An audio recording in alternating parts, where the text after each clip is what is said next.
Matthew. We want to pray together as we come. Lord, nobody ever came to you to seek you, and you sent him away empty-handed. Because there's nobody that is going to listen in on this telecast will return the same as he came in. Lord, bless each person and cause your word to be a definite quantum of work in the life of every soul. And grant that at the end of it all, we have cause to glorify you. In Jesus' name we pray. Amen.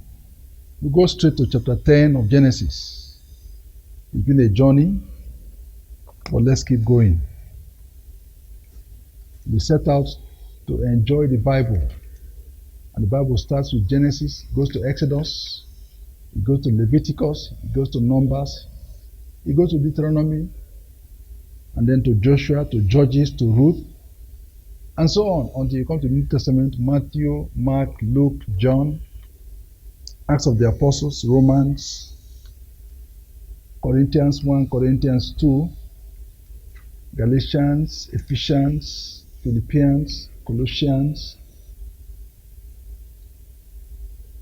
letters to the Thessalonians. Very interesting package. Down to Jude, and then to the Apocalypse, the Revelation. Packaged together for you.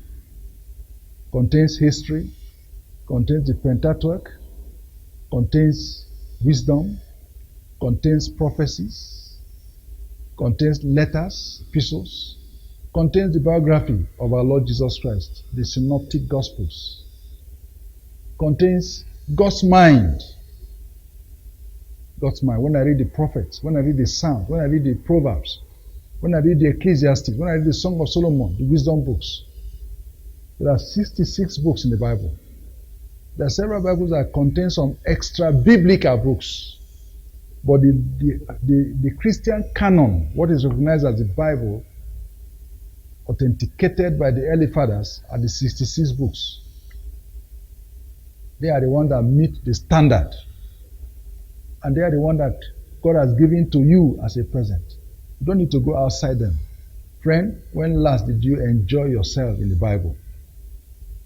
Many people have read several novels, but they don't know the Bible from Genesis to Revelation. Myself, I have said to God that every year I must read my Bible through. I want to know how my Father speaks. More than reading my Bible, I study it by topics, by biographies, analytically, deductively. I study my Bible. I seek God with all my heart because I know that He will find me when I seek for Him with all my heart. I want to live a full life. I want to live a life that is not a management life. I want to know what the Word of God says about every issue so that I can key in. I want to have a successful home. I want to have a successful occupation. I want to have a successful ministry. I want to have successful relationships. I want to know God and know Him deeply and do exploits, because only those that know Him shall do exploits. I want to live for the reason for which God paid a price over my head to buy me. I want to live a full life. Even if nobody brings a flower at my graveside, nobody reads an oration, and nobody praises me at my graveside, but God is happy with me, that's what matters. I want to be like a tree that is planted by the rivers of water that produces its fruit in season. That's why I want to be deeply rooted. I want to explore this treasure. I have told you it's going to cost you everything to explore this treasure. When a man finds it, he sold everything he has, and he went and bought the field, because you can keep digging this field and you never get to the end of it. Each time I read the same chapter I read the other time, I see fresh things, inexhaustible. As inexhaustible as God Himself, who has magnified His word above His name. Friend, this is God's messenger, this is God's seed, this is God's light, this is God's power, this is God's fire, this is God's means of salvation, this is God's means of transformation. Can I encourage you? Don't give it a second place in your life. It don't allow you to give it it's so all. You must not allow this to become secondary. No pursuit in life is as important as digging this. When you dig this, you dig your heart. Your capacity enlarges. Amen. Chapter 10. Genesis chapter 10. Looking like one of those very boring chapters. Too many names, genealogies here and there. But let's just read a bit of it. And I will share a few things with you. And then we shall pray again. Trusting God that something deep is happening in your heart. You can never do anything against the truth. The word of God is truth. It says, sanctify them by thy word, because thy word is truth. The Bible says, verse 1, now these are the generations of the sons of Noah, Shem, Ham, and Japheth. And unto them were sons born after the flood. The sons of Japheth, Gomer, and Magog, and Madai, and Javan, and Tubal, and Meshach, and Trias. The sons of Gomer, Ashkenaz, and Riphath, and Togama. And the sons of Javan, Elisha, and Tarshish, Kittim, and Dodamim. By this were the isles of the Gentiles divided in their lands, everyone after his tongue, after their families, in their nations. I would say God has predetermined where every family, every nation will live on the face of the earth. But this is the beginning. After the flood, God started again, placing peoples, placing nations, placing languages, placing different in different locations as He has foreordained for a purpose. But first and foremost, these are the generations of Noah, from his 3 sons, Shem, Ham, and Japheth. Sons who were born after the flood. He started with the sons of Japheth, and they populated the earth in their own side. The sons of Ham in their own side. The sons of Shem in their own side. What I want to say to you first and foremost is that these are the generations of the sons of Noah. God blessed Noah and said, multiply, go everywhere. And I see that life is in generations. One generation comes after another. Even your life is in generations. One thing comes after another, one stage comes after another. Then your whole history is in generations. There's a family tree where you came out of. It could be traced back to Adam, but that's not my interest. My interest today is whether you have another generation after you, another generation after you. What kind of people are you producing who are populating this earth? We are the ones that are populating society. And it is the kind of people we are producing that determines how society will be.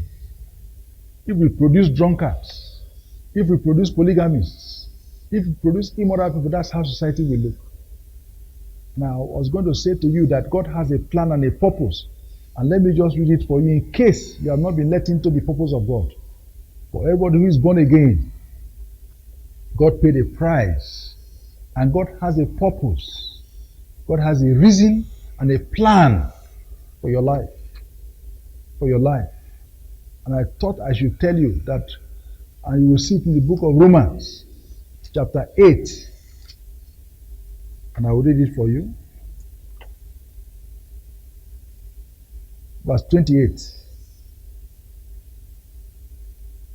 And we know, and you better know, that all things work together for good to them that love God, for them who are the called according to His purpose. Verse 29. For whom He did foreknow, He also did predestinate to be conformed to the image of His Son, that He might be the firstborn among many brethren.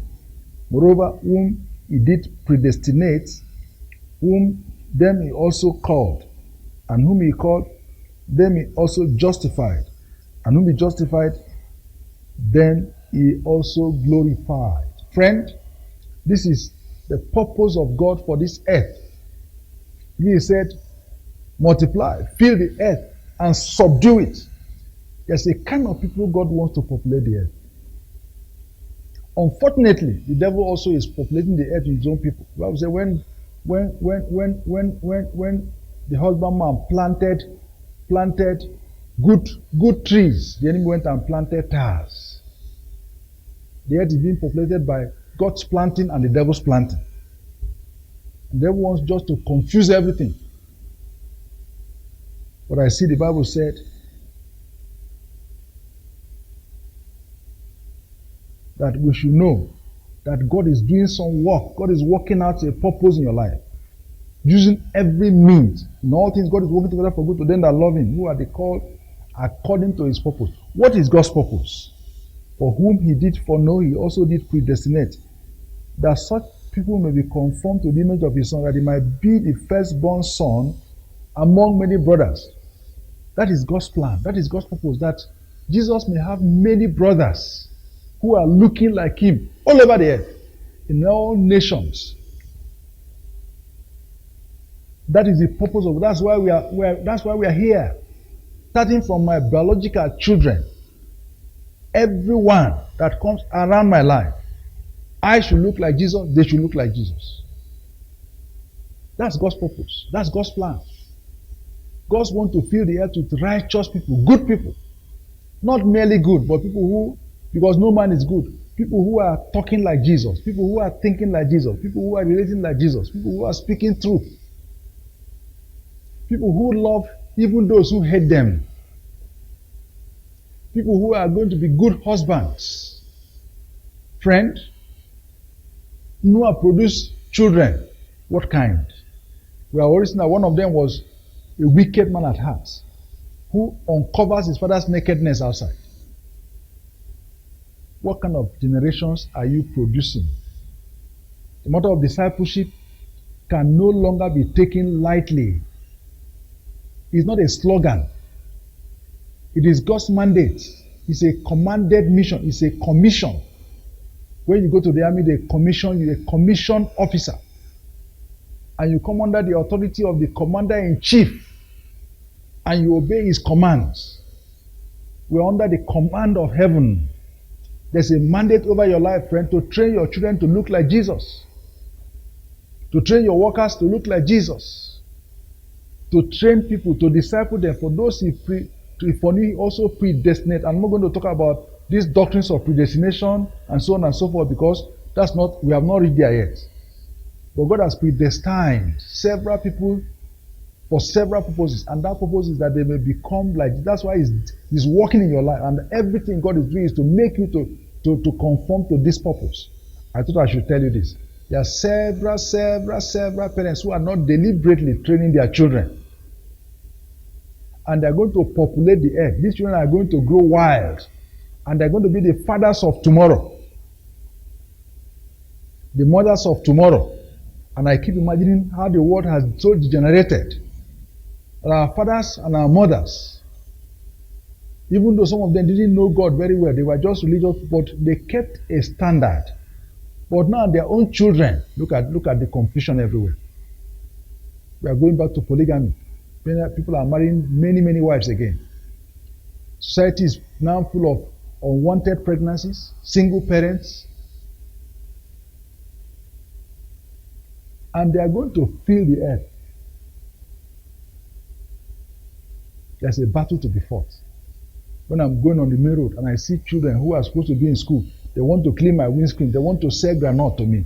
I wonder, why should they be selling granite at 10 o'clock in the morning when they are supposed to be in the classroom? What generation are we going to produce?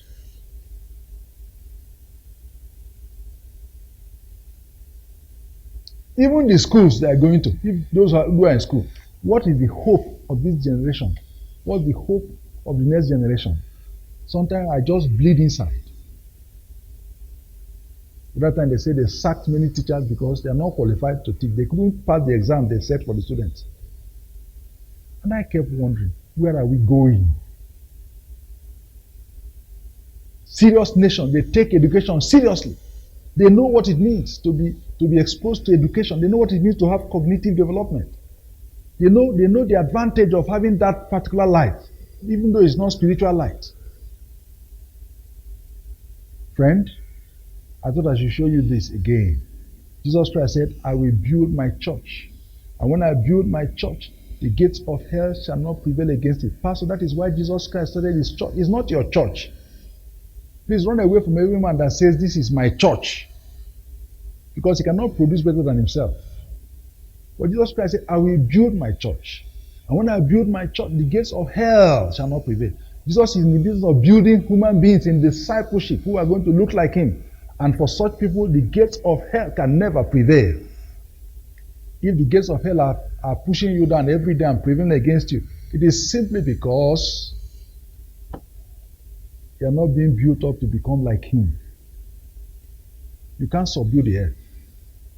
Your earth will be a violent, dangerous place. And I just see it as I move around. And I am praying that God will put a difference so that people will see the difference between those who belong to him and those who don't, so that they will know that there's clearly a difference. Let me go ahead yet. So through these sons of Noah, the earth was populated. And through your sons, a part of the earth is going to be populated. And if you're a great man and you have strength, you can populate a large area. Not first of all by having physical children. No. You can have many. If you're a good trader, you can train many traders in so many years and populate the market with good traders. There's a trader's discipleship, which I saw the Igbos have done it over the time. You pick up a boy, he come to live with you. The parents even have to agree with you that you will spend 5 years. Then you will buy a shop for him and put goods there and give him some money, and he starts his business. That boy is ever tied to the master. You never forget them. They are like their children. And this one also does what his master did for him. When his master takes somebody else, that's how they are all growing together. And they produce a generation. The Lord will help you. Oh, I wish I can run fast now, because I just know that my time is finished. In this chapter 10, I wish I had a map. I will show you where the different races located themselves. Even before the Tower of Babel, which is in chapter 11. But there's a man I want to show you here very quickly. And once I show him to you, we shall pray. The sons of Ham, Cush. The sons of Ham were Cush and Mizraim and Phut and Canaan. The sons of Cush were Seba and Havilah and Sabta and Ramah and Sabteka. And the sons of Ramah were Sheba and Dedan. Now, verse 8. And Cush begot Nimrod. And he began to be a mighty one in the earth. Was a mighty hunter before the Lord. Wherefore, it is said, even as Nimrod, the mighty hunter before the Lord. And the beginning of his kingdom was Babel, and Erech, and Akkad, and Calneh in the land of Shinar. This man was a great man, distinguished in his generations. One man. So when I still look at the genealogy, I read the genealogies of this man born this man. I keep looking for the men that distinguished themselves. I keep looking for the men that became prominent, either for good or for evil, and I want to study them. This man built Assyria. This man built Babel. He had kingdoms. The Bible says Nimrod. He began to be mighty in the earth. What makes a man to be distinguished? There are many people that are joking with their lives. They're not taking what they are doing serious. But if you will focus and concentrate on what God brought you here to do, let me tell you, you're going to become distinguished. You're going to become known. You will not become one of the crowd. You will not just make up the number. You have a son. This one has a son. You become distinguished. Your story will become prominent. We have seen a man like Enoch. We have seen Noah. Now we are seeing Nimrod. Unfortunately, Nimrod's story is not the best story, but the Bible says he was a mighty hunter before the Lord. Before the Lord means in God's presence. I think this man knew God somehow, and God blessed him. But the man had a bad profession. Was a mighty hunter before the Lord. Wherefore it is said, even as Nimrod, the mighty hunter before the Lord. A hunter. And he had a kingdom. Vast kingdom. He was the man that pioneered Babel. I will go to that next time. But friend, I'd like to pray with you again. What I want to pray with you is that you don't have to be a Lilliputian. You don't have to be a common, ordinary man with no grace. You don't have to be a man. The way to become great is before the Lord. Before the Lord. Spend time before the Lord. Walk with the Lord. Be in His presence. Befriend Him. But don't be a hunter. A hunter destroys people's lives. A hunter sets traps. A hunter is a very strong man. He's very energetic. He's very agile.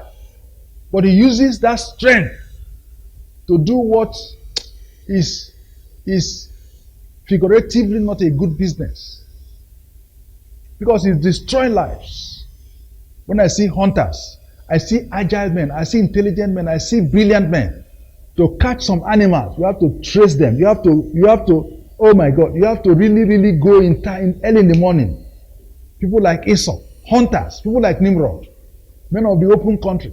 You have to go and set trap. You have to go and trace the footprint of the animal. And sometimes many of them have to use charms. Charms. You have to go and get some spiritual strengthening. That's how this great man, a man that became prominent, a mighty man in the earth, a respected man with influence, became a hunter of lives, destroying lives, setting traps. A man that will use God's resources, divine resources. Oh, when we get to the story of Esau, you see a man that was born with grace, yet they squandered it. Friend, I think we need to pray. Are you a hunter? I see you hunting girls on campus, and you are destroying many lives. You are setting traps. I see you always in the female hostels. I see you ever trapping and pursuing them, tracking them,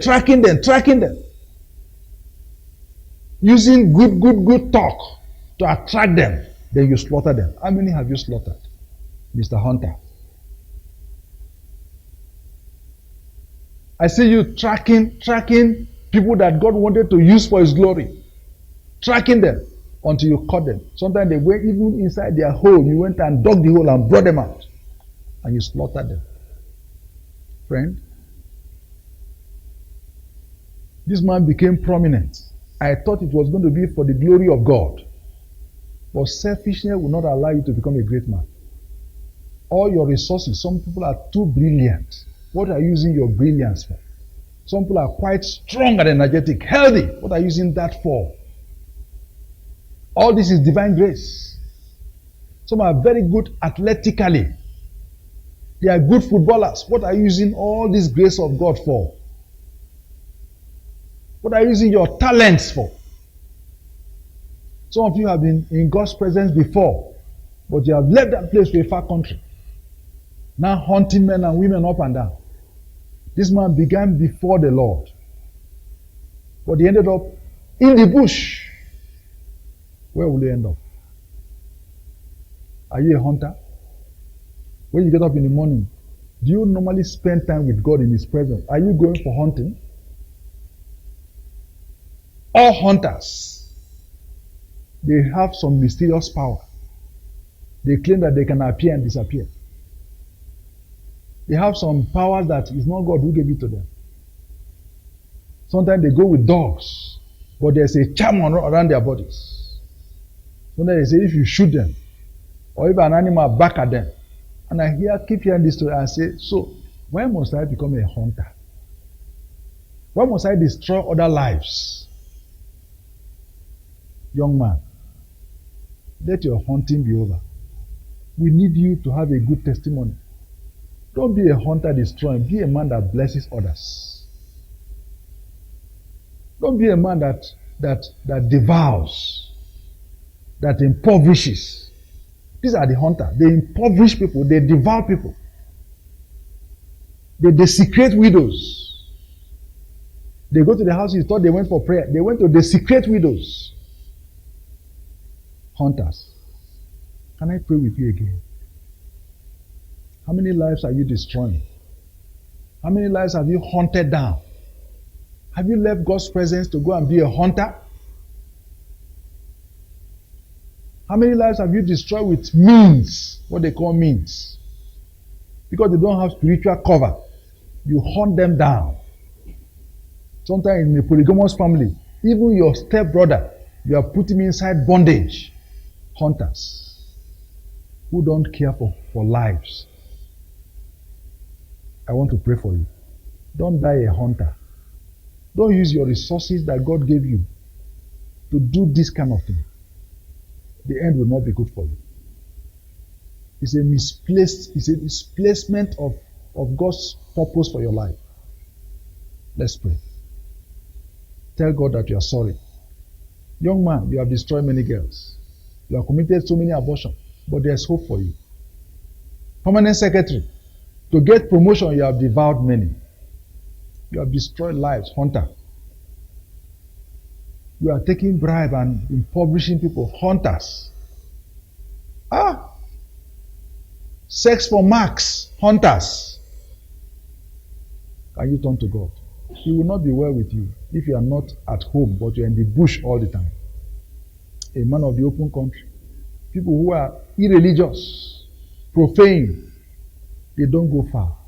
I thought Nimrod would have become a great man, but he squandered it. Will you squander your strength? Will you squander your potential? Will you squander your brilliance? Father, I thank you because your word that has gone forth will not return void. Let it trouble people until they return to you. Let those who have left the presence of God and gone into a far country, let them be restored like the prodigal son. Father, I beg you, those who are turning to you right now in repentance, who have slaughtered many lives, who have finished many lives, but as they come, you say nobody returns to you and you threw him away. Lord, receive them. Do not allow the devil to rejoice over any of your children and to possess them and to deal with them. Glorify yourself. Glorify your Son. Thank you. Blessed be your name. Do for us what we have not even prayed. In Jesus' name we prayed.